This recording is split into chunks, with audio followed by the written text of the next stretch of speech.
Okay, good morning po. Good morning po sa lahat ng mga nanood ng ating video. Maraming salamat po sa pag-click ng channel natin.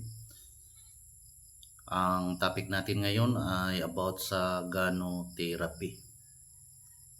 So, gano-therapy po tayo mga kaibigan, no, mga ka-business partner. So, nandito tayo ngayon sa ating bahay. So, ito painom-inom ng spirulina cereal. So, spirulina cereal yung ginamit natin dahil minsan mainit pa, no? Lilipasan tayo ng gutom dahil sa ating mga kabisihan sa ating mga trabaho.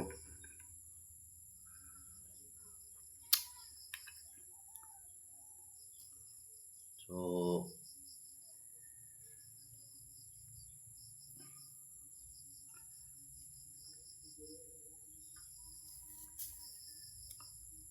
maraming salamat po sa pag-click ng ating channel.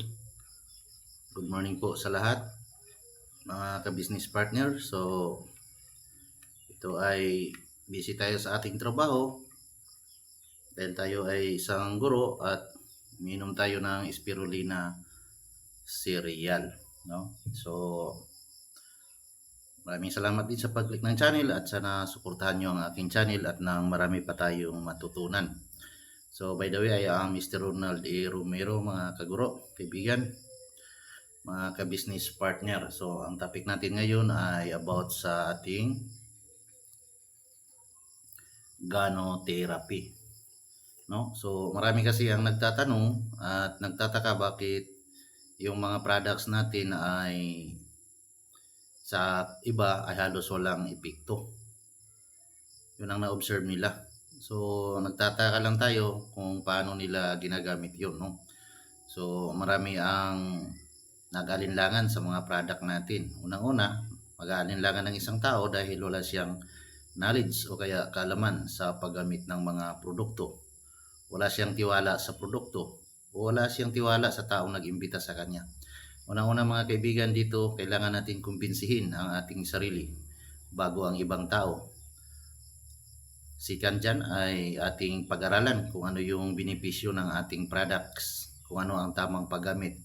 So, thank you for watching sa ating gano-therapy session ngayon, mga kaibigan. No? So, ito na mga kaibigan. So, may dalawang approach, no? Two approaches on health. So, ito yung dalawang differences o pagkakaiba ng between natural foods and conventional medicine. So, ang natural foods mga kaibigan, no, ay yung approach niya ay holistic. At saka yung conventional naman ay segmental. Holistic, so ibig sabihin yung produkto natin dahil siya ay natural food supplement ay holistic. So ibig sabihin from head to foot ay yun ang ini-examine ng ating products. Kumbaga scanning effect head to foot. Hinahanap niya yung sakit natin kung saan bang part sa ating katawan ang may diferensya. Samantalang naman yung conventional medicine o kaya yung mga conventional drugs na yan, segmental. Ang ibig sabihin po ng segmental ay specific, no? Kung halimbawa gamot sa kidney ay para sa kidney, diabetes, arthritis, rheuma, no? Mga respiratory disease, naka-direct po siya, no? Tandaan nyo ha, naka-direct. So, ang focus naman niya, yung mga natural food supplement, kagaya sa atin, nakapokus po tayo sa kalusugan, no? Kalusugan po yung focus natin. Samantalang yung mga conventional drugs ay nakapokus po sila sa sakit, no?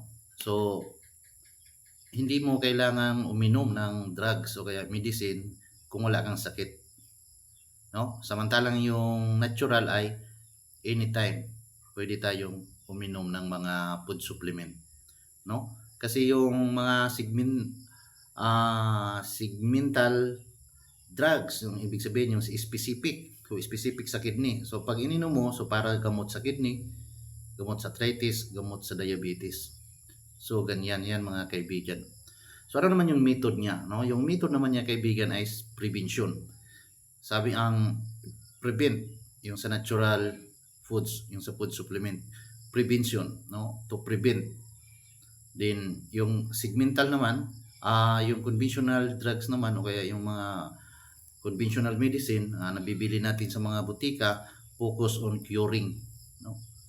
So prevention is better than cure, no? Kumbaga, so mas better yung food supplement kaysa drugs, no? So ayan, yan yung tandaan natin. Then products, no? So ayan yun, yung products natin is food supplement.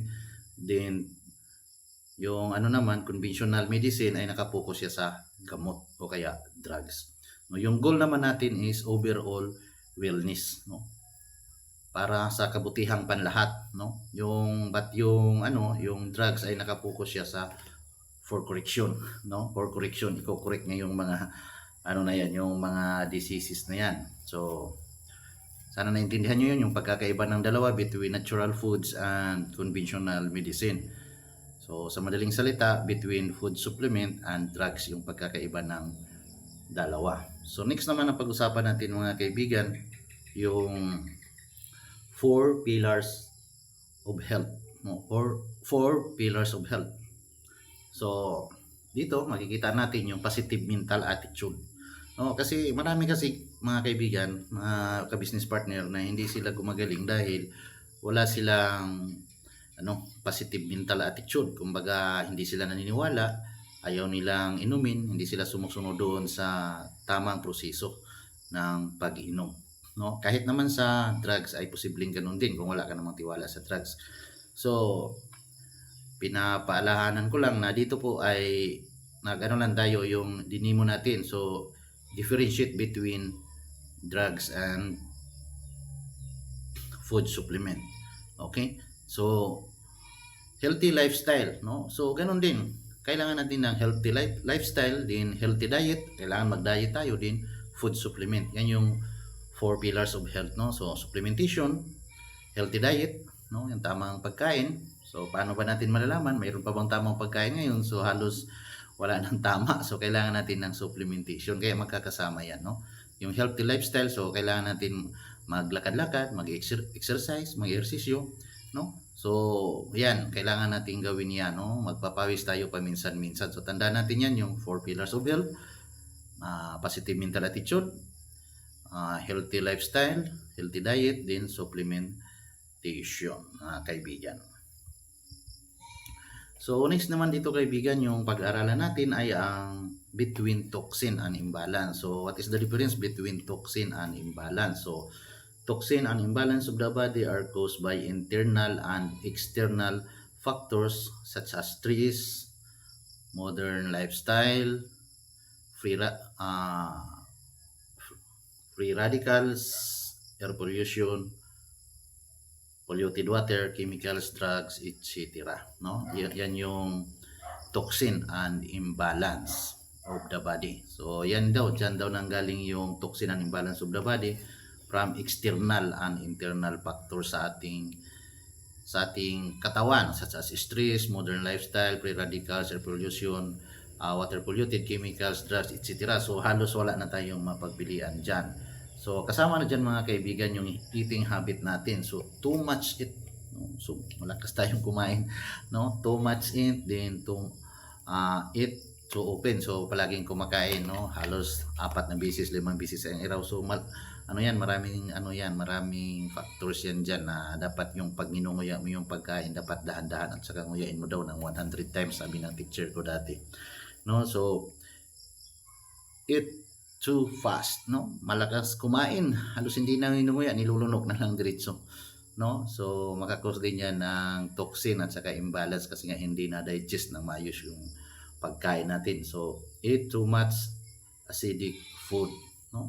Yung mga acidic food, yung mga dumaan sa apoy, no? Mga acidic na yan. So eat too much cooked food, so yung mga malakas kumain o maraming ang kinakain ng mga cooked food, ibig sabihin yan yung mga processed foods yan siya mga kaibigan, no? So eat too little green veggies, no? So hindi na tayo ganong kumakain ng mga ano diyan, mga green leafy vegetables dahil napapasunod tayo sa mga uso mga kaibigan, no? Masarap diyan yung mga pizza na yan, kung ano ng mga fast food na yan, so masarap sila. So masarap din yung buhay natin diyan kapag tinuloy-tuloy natin diyan mga kaibigan. So eat too much cold and raw foods, no? So mabilis kumakain din tayo ng mga pagkain na nasa kali-kali, mga kanto-kanto, ice cream, ganyan. So, mga cold foods na yan. So, nakakapag-cause din yan siya ng bara doon sa mga blood vessels natin. No? Kasi malamig yan. No? Yung mga pagkain na hindi tama ang pagkaluto. No? So, yan mga kaibigan. Sabi nga na kung marami daw namamatay na mga matatakaw kaysa mga magnanakaw. So, kaya dyan kaibigan, yan yung nagiging cause ng toxin and imbalance sa ating katawan o kaya sa atin mismo mga kaibigan, no? So ito kaibigan, alam mo, body as the best doctor, no? Ang pinaka the best doctor hindi yung mga ano na yan, yung mga tawag nito diyan, yung mga ano ba yung mga specialist na yan dyan, no? So wala pala yan, akala natin yung mga specialist na yan, no? Yung mga kumuha ng degree ng mga specialist na yan, ano ba yung sila naging special. So pero mga kaibigan, kung nag-aral sila ng mabuti at saka ginawa nila ng maayos yung ano nila, talaga malaking tulong sa kanila. So hindi natin kinukontra yan, malaking tulong para sa ating mga kababayan. Pero mga kaibigan, kung ikaw naman yung tao na by sakto-sakto lang yung mga ano natin, mga pera natin, yung budget natin mga kaibigan, no? So body as the best doctor. So paano natin mapangalagaan yung ating best doctor? So there are 3 defense level of the body, no, to deal with toxin. Mayroon tayong tinatawag na first level of defense, yung discharge phase, yung second level of defense, yung put aside phase, at saka yung third level of defense, tumor developing phase. Yan, papaliwanag natin yan mga kaibigan, pero lagi mong tandaan na body as the best doctor, hindi pala yung mga espesyalista na yan mga kaibigan. So kailangan yung katawan natin, pero yung mga espesyalista na yan mga kaibigan ay talaga namang ano natin yan, kumbaga need din natin yan, kailangan din natin yan mga kaibigan. So first level of defense is the discharge phase, no? Toxin will discharge from the body as sweat, urine, phlegm, at saka stool. So ito yung first level of defense mga kaibigan. Dito lumalabas yung mga toxin sa loob ng katawan natin, yung mga pinagpapawisan tayo dahil nag-ehersisyo tayo, nag-iihi tayo, din yung phlegma na lumalabas, yun yung stool natin mga kaibigan. I-observe mo yan mga kaibigan. Ako bilang personal testimony ko dyan mga kaibigan, ako ay hindi ako ganong pinagpapawisan, no? Hindi ako ganong pinagpapawisan kahit ano ako magtrabaho. Hindi ako kagaya ng iba na pag pinapawisan ay naku naman, parang yung ano nila, yung pawis nila, tulo ng tulo talaga mga kaibigan. Ako ay hindi ganoon, no? Pero ngayon pinagpapawisan ako dahil sa pag-inom ko ng ating mga products na RG and GL, din spirulina, din halos lahat ng products ng DXN kailangan tikman natin yan mga kaibigan dahil para yan sa ating kalusugan. Din urine mga kaibigan, yung ihi ko kaibigan, napakabaho ng ihi ko kaibigan, parang cobra, no? Kasing dilaw ng cobra, mas madilaw pa doon mga kaibigan, at saka napakapangi kaibigan, no? Din ang ginawa ko dahil sa tulong ng ating products ng RGGL ay talaga namang bumalik siya sa dati kaibigan, malinaw na malinaw, parang mineral water na kaibigan. So diyan naman kaibigan yung plema kaibigan. Dito kaibigan, pag nagtake ka ng RG and GL, din parisan mo ng spirulina, halos lahat ng mga food supplement na yan na ginagamit natin ay talagang ilalabas yung plema natin, no? Ilalabas yan lalo na pag may mga sinusitis, may sakit sa baga, may, no? So ilalabas yun, yung mga ano na yan, mga plema na yan dyan. Manilaw-nilaw, may halong itim-itim pa, at minsan ay talaga namang sticky talaga yan mga kaibigan. Din stool, sa pagdudumi natin kaibigan, kapag nagdudumi tayo o gumagamit tayo ng mga products na ito kaibigan, yung dumi natin may lumulutang, may lumulubog. So patsintabi po sa mga kumakain dyan mga kaibigan. Ganyan po nangyayari sa dumi natin, minsan may putol-putol dahil nga yan yung discharge phase niya, no? Nilalabas, no, lalo na yan kaibigan pag first time or beginner ka pa lang na gumamit ng mga products ng DXN mga kaibigan, no? So yan ang mga nangyayari sa atin kaibigan. So ito naman yung second level of defense, Ito yung tumor developing phase mga kaibigan, no?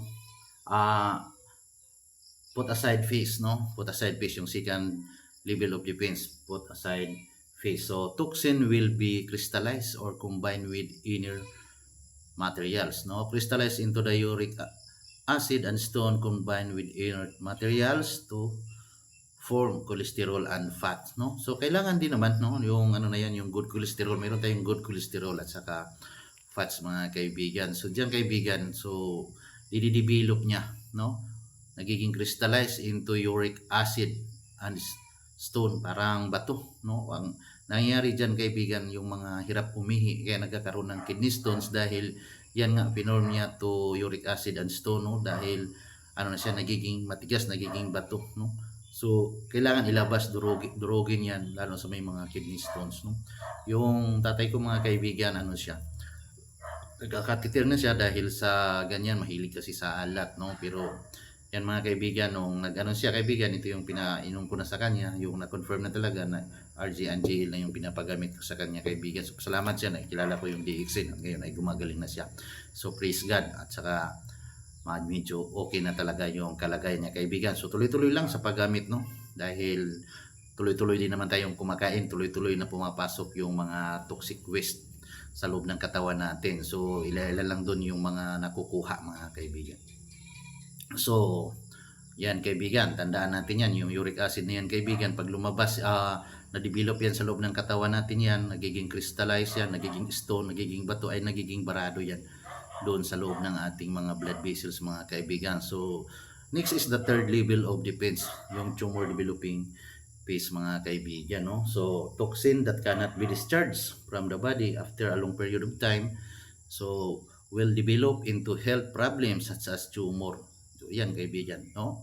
Ito na yung medyo matinding problema natin pag nagkaroon tayo ng tumor mga kaibigan. So kaya gumamit tayo ng produkto ng DXN kaibigan, yung ating main products mga kaibigan.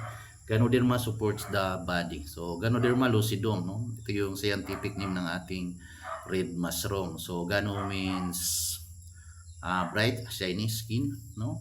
And derma is skin, no? Pag sinabi natin lucidum ay appearance. So the scientific name of red mushroom is Ganoderma lucidum, no?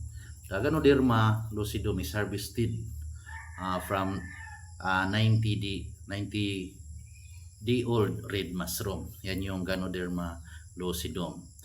Yung 14-day old mycelium naman, yung of Ganoderma lucidum, yun naman yung nasa GL natin. So kaya ano yan siya, Rishi Gano din Ganocilium mga kaibigan, no?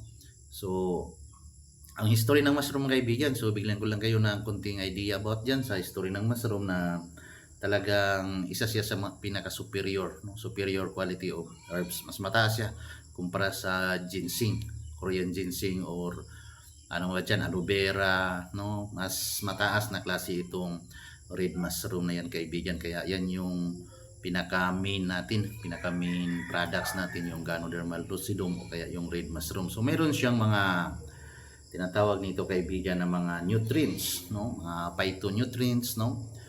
Vitamins and minerals. So mayroon din siyang triterpenoids, adenosine, no, polysaccharide. Yan yung mga bigatin na mga phytonutrients na nakukuha natin dyan sa red mushroom na yan. So yan yung nagdi-detox, no? That is for detoxification doon sa mga toxin imbalance sa ating katawan. Yung nabanggit natin kanina, yung mga uric acid na yun mga kaibigan. So ang red mushroom, yung 90-day-old mushroom na RG or Rishi Gano, ay for detoxification mga kaibigan. So ito namang mycelium mga kaibigan, ito yung organic germanium, no? Mayroon siyang ganoderic acid, polysaccharide, vitamins and minerals. So magkasama talaga yung Rishi din yung Ganocilium. So for detoxification, for cleansing process, din for balancing itong mycelium na to kaibigan, yung 14-day-old na ano yan, root of the mushroom. Okay, next, ito yung first observation theory natin mga kaibigan, no? All health problems of human body arise from two main causes, no? Toxin and imbalance, no? Imbalance of the system, yung tinatawag natin na hormonal imbalance o imbalance of the system, at saka yung mga toxin, yung mga toxic waste sa loob ng katawan natin, mga kaibigan. So the second observation theory, kaibigan, Ganoderma supports the body. The body takes care of its own problem. So mayroon tayong ABC rule dyan, mga kaibigan. So dito, kaibigan, ang ibig sabihin pala nito, mga business partner, ay yung Ganoderma supports the body. So nag-support lang sa ating katawan. So ano ba yung sinusupport niya? No? So yung sinusupport niya, kaibigan, yung mga internal organs natin, pinapalakas niya, kaibigan. No? Pinapalakas niya yung mga internal organs natin, kagaya ng lungs, no? Heart, liver, kidney, pancreas, yan yung pinapalakas niya. No? Yan yung sinusuportahan niya, yung mga respiratory ano na yan, system na yan. So, the third observation theory, mga kaibigan, ito yung reaction is caused by the body, not Ganoderma, no? So, magsabi yung iba, ay, ganito pala nangyari sa akin to dahil sa Ganoderma. So, that is wrong, no? Reaction is caused by the body, not by the Ganoderma. So, ang Ganoderma lamang ay yung nagsusupport na palakasin yung system natin. Din yung katawan mismo natin, siya mismo yung nagpapakita na dito tayo, may sakit tayo sa kidney, dahil sumasakit yung kidney, siya yung parang nagsasalita na, no? Nagpaparamdam sa atin, mga kaibigan. Hindi yung Ganoderma. Ang Ganoderma, ulitin ko, nag-support lamang sa ating system, yung mga internal organs natin, pinapalakas ng Ganoderma. So it has been observed that Ganoderma works on the human body with or without awareness, no? Minsan nararamdaman natin, minsan naman wala. Kung wala, parang wala tayong na-appreciate na okay pala yung Ganoderma. Then through reflection, emotional, physical, then element reflection. So diyan makikita natin pag nagre-reflex tayo, so na ano yung katawan natin, din gumaganda yung pakiramdam natin dahil malaki ang tulong yan, lalo na sa mga reflexology, no? Kagaya ko nagre-reflex ako, nag-aral ako ng reflexology, no? Ina-apply ko na lang sa sarili ko, lang sa ibang tao kasi hindi naman tayo license. At least meron tayong knowledge, no? Nag-aral tayo sa TISDA. Din emotional, no? Yung minsan kasi emotional or stress, no? Dahil minsan kapag ang isang tao naman ay emotionally parang wala sa mood talaga siya, kaibigan, mag-take lang siya ng Ganoderma, no? Dahil yan sa toxin, dahil yan sa toxic waste sa loob ng katawan natin, hindi makapag-penetrate yung oxygen, no? Kaya nahihilo ka, wala ka sa mood, o yan, yung emosyon mo naapektuhan, yung mood mo naapektuhan, no? Yung pangit mo mukha, lalong pumapangit, sana maganda, joke lang, no? So next is the physical, no? Yung physical natin na pangangatawan, no? Yan yung mga ano natin, at saka yung element reflection. So nararamdaman talaga natin yan, mga kaibigan. So marami kang mararamdaman dahil lang sa pag-inom mo ng Ganoderma o yung DXN products natin, mga kaibigan. Next, ito yung fourth observation theory. Nako, mga kaibigan, nakalimutan ko na yung pag-inom ko ng spirulina ko, no? So bilisin ko na lang, kaibigan, kasi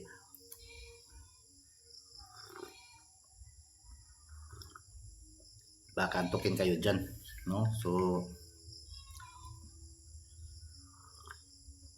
this is the fourth observation theory, mga kaibigan. So recommended use is independent of situation. So depende pala sa sitwasyon, mga kaibigan. So nakadepende or naka-independent, nakadepende yan sa sitwasyon.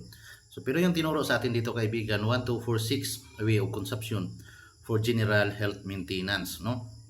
So first week 1 pair, second week 2 pairs, then third week 4 pairs, then fourth week 6 pairs, no? Ganyan, kaibigan. Yan yung tama na paggamit, mga kaibigan, no? Pero tayong mga Pilipino, kaibigan, minsan kasi matigas talaga yung kukote natin, mga kaibigan, no? Aminin mo natin, saka sa hindi yan, tayo ay may matigas na kukote, no? Pwede tayong panlaban sa ano dyan, banggaan, no? So no response, increase the quantity intake gradually. Manageable situation, continue recommended intake. Not manageable situation, reduce quantity intake by half, no? So mga kaibigan, dito, so binibigyan tayo ng pagkakataon para pumili kung ano yung tama o kaya yung ano para sa atin, kumbaga yung komportable tayo, mga kaibigan, no? So dito, mga kaibigan, ang pag-inom ng ating products na RG and GL, so Pag sinunod mo yung ano na yan, yung general health maintenance na yan, kapag sinunod mo yung tamang pag-inom na yan mga kaibigan, ay posible na gagaling ka. At saka posible mataas ang posibilidad talaga mga kaibigan na gagaling ang isang tao. Kaso nga lang natatakot tayo minsan sa reaksyon mga kaibigan, no? Dahil minsan sabihin natin, ano to, parang no approved therapeutic claims yan, no? Pero marami mga kaibigan nagki-claim talaga kaibigan. Marami ang nag-claims na talagang maganda ang benefits nito sa ating pangangatawan mga kaibigan. So ako mga kaibigan, dahil personal use ko ito para matuloy-tuloy ko naman siya kasi mataas lang naman yung dugo ko, no? Pero hindi yan mataas, no, yung 140/90 dahil daw sabi ni ano niyan, yung isa sa mga speaker dati na yan daw yung normal na ngayon na dugo. 130, 90, 140, no? Pero para sa iba kasi nasanay sila doon sa 120/80, yung 120/80 na yan kaibigan nung unang panahon pa yan. Ngayon nag-upgrade na, no? Pero at the same time naman kaibigan, as long as nakaya ng katawan mo ay okay lang. Pero kung hindi naman talaga, gumamit ka ng RGNGL kaibigan. So ako mga kaibigan, ang minimintin ko ay 2 pairs per day, no? 2 pairs per day yan. So isa sa umaga, isa sa hapon. Pero mayroon naman ako mga iniinom na mga kape, black coffee, 3-in-1, spirulina, ganyan, Rusil, kung ano yan mga kaibigan. Kumbaga, yun ang pinakainti ko kaibigan. At saka ang ginagawa ko kaibigan dito ay nire-reduce ko yung eating habit ko. Sayang nyo't maniwala, minsan 1D 1/8 na lang ako, no? Isang beses lang kumakain, so depende pag may ulam, kung wala ay wala din. So ganyan kaibigan, dito kasi kaibigan talagang napaka ano na ng food supplement nito kaibigan, lalo na yung spirulina natin kaibigan, no? So yung maliit lang yung nakuha ko, yung 30 capsule nandun sa box ko, yung 90 capsule na yan kaibigan. So yan kaibigan, so malaki naman yung tiwala ko sa products. At saka the same time naman kaibigan, pag nakaramdam ka naman ng hilo, ang gagawin mo ay magpahinga ka naman, no? So iwasan natin mga kaibigan na ibaliwalain yan yung mga sakit karamdaman natin kaibigan. Kaya dito sa DXN kaibigan, at malaking tulong talaga para maalagaan yung kalusugan natin mga kaibigan. So acidic versus alkaline foods, no? Pag sinabi nating acidic, dumaan yan sa apoy. Pag alkaline foods, that is 100% non-acidic. Siyempre hindi siya acidic, no? More on fresh green leafy vegetables. Pero dapat ikaw yung nagtanim, no? Ikaw yung nag-ani, ikaw yung nagtanim, ikaw yung kakain. Hindi yung binili mo sa palengke kasi may mga pesticides na yun. May mga preservatives na yun mga kaibigan, no? Acidic versus alkaline. Lagi mong tandaan na pag sinabi nating acidic, dumaan yan siya sa apoy, no mga kaibigan, no? Nawawala yung alkaline na taglay ng isang pagkain once na dumaan siya sa apoy.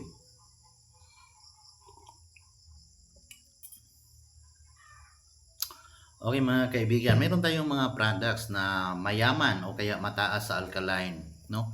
Ang produkto ng DXA na mataas ang alkaline ay ang RGNGL, no? Ang pinakamaganda nito kaibigan dahil mag-ano, tubig na lang, glass of water na lang, iinom ka na lang. Yung spaghetti, so kailangan mo pang pakuluan yan, no? Yung lingshi coffee, so kailangan mo mag-init ng tubig. Pero kung gusto mo naman na, no, madali yung inumin, pwede mo siyang maglagay ka lang ng maliit na kunting tubig lang, at saka lagyan mo ng maya-maya ng timplahan mo, lagdagan mo ba siya ng gatas o ano-ano ba dyan, depende na yan sa anong kaibigan. Pwede mo lagyan ng yelo para lumamig siya at saka madaling mainom. So depende na yan sa technique mo mga kaibigan. Spirulina, no? Yung spirulina natin at saka yung morinchi natin mga kaibigan, no? Yan yung mataas yung alkaline, no? Dahil hindi naman tayo nakakain ng tinatawag natin 100% alkaline talaga yung nakakain natin, kaya mayroon tayong mga supplement yan kaibigan. So kailangan mo magkaroon ka ng stock niyan sa bahay mo kaibigan para manatiling malusog yung katawan mo, no? Dahil yung katawan natin kapag hindi siya malusog ay malaki ang mawawala sa atin mga kaibigan. Okay, nag-receive daw ako ng 1,000 Gcash, kaya galing yun. So baka doon sa products natin mga kaibigan. So enzymes theory, no? Mayroon tayong diabetes is not a problem, no? Yung diabetes pala hindi pala yung problema. The problem is the food, no? The food is the problem. So diabetes is caused by the pancreas problem, no? cause pala siya ng pancreas problem. Yung lapay mo kaibigan, kapag hindi na siya nagpapangsyon, so posible magkaroon ka na ng diabetes. So pancreas problem caused by digestive problem. Yung mabilis kang kumain na hindi mo na nangunguya ng maayos, so nagkakaroon ng digestive problem, no? Siyempre na nangihina, napapagod din yung digestive organs natin, yung digestive system natin, yung bituka natin sa madaling salita mga kaibigan, no? Ang cause niyan kaibigan ay food problem dahil hindi mo siya ginuya ng maayos, lablab ka ng lablab diyan para kang baboy, no? So hindi siya na digest ng maayos kaibigan. So nagiging lack of enzymes na siya kaibigan.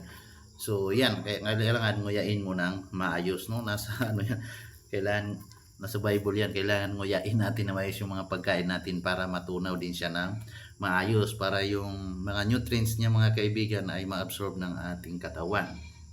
Subalit mga kaibigan, maswerte tayo dahil mayroon tayong mga products na mataas ang enzymes, no? Kagaya ng Argan-GL, Spirulina, Morinchi at saka Cordipine. Yan yung mga dapat nating inumin kaibigan. Kaya sabi ko sa inyo, mag-stock ka na dyan sa bahay mo. So order ka na kaibigan, bili ka na sa yung mga business partner dyan. Okay, pumunta ka na sa center. Ano pang hinintay mo? Sumali ka na kaibigan at magkaroon ka na ng discount at posibleng magkaroon ka pa ng check.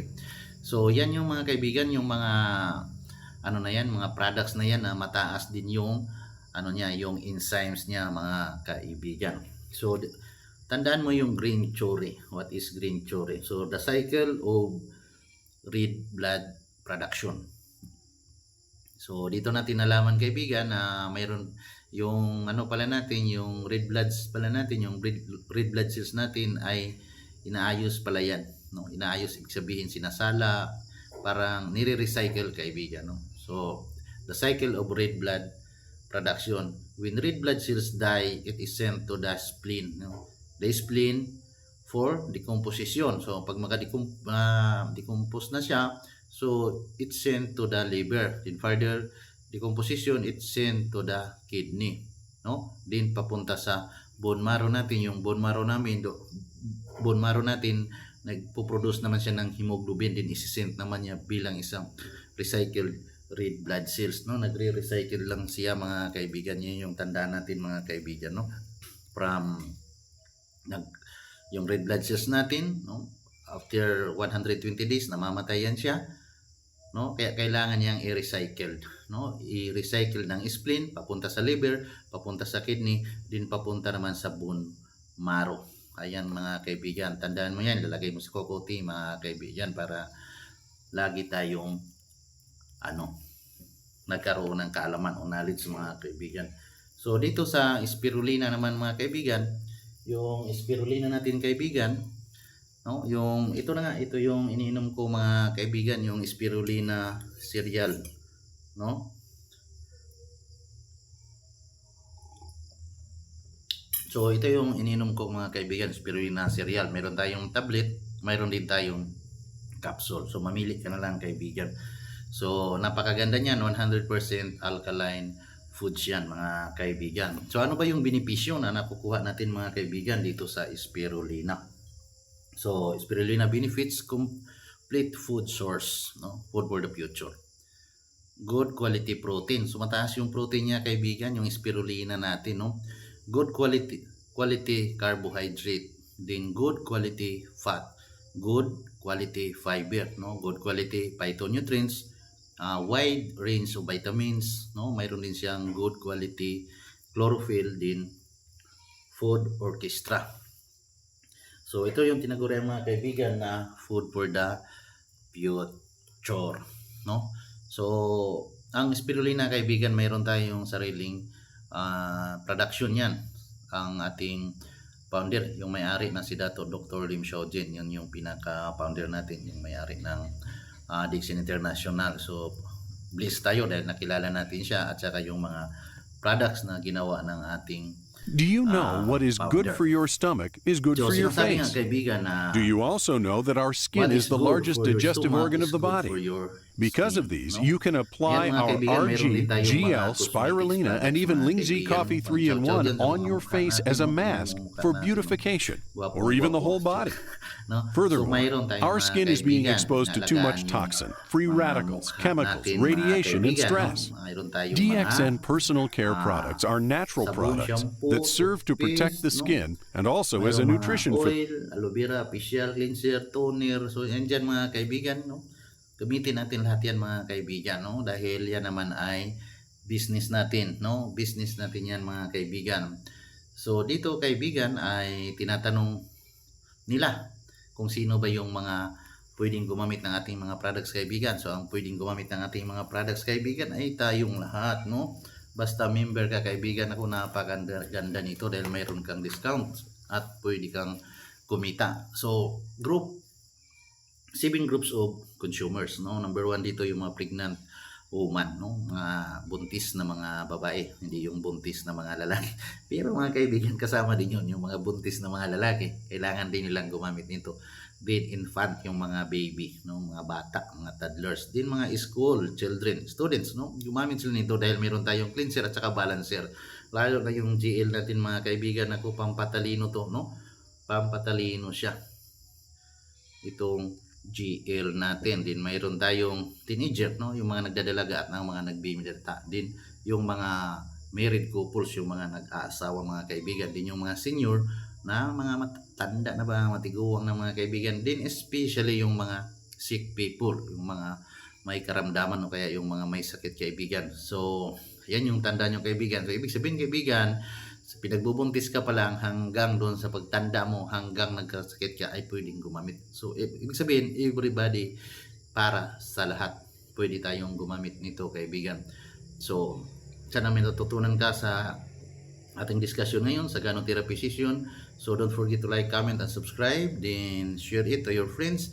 Then, if you want to be my business partner, just comment below. Then, i-assist kita para magiging business partner kita at sumali na rin dito sa ating company. So with that, Gano'Therapy DXN. So thank you, maraming salamat po sa pakinig, sa time na binigay mo sa akin. Sana makatulong sa inyong kaibigan. So God bless po, maraming salamat. See you on the top.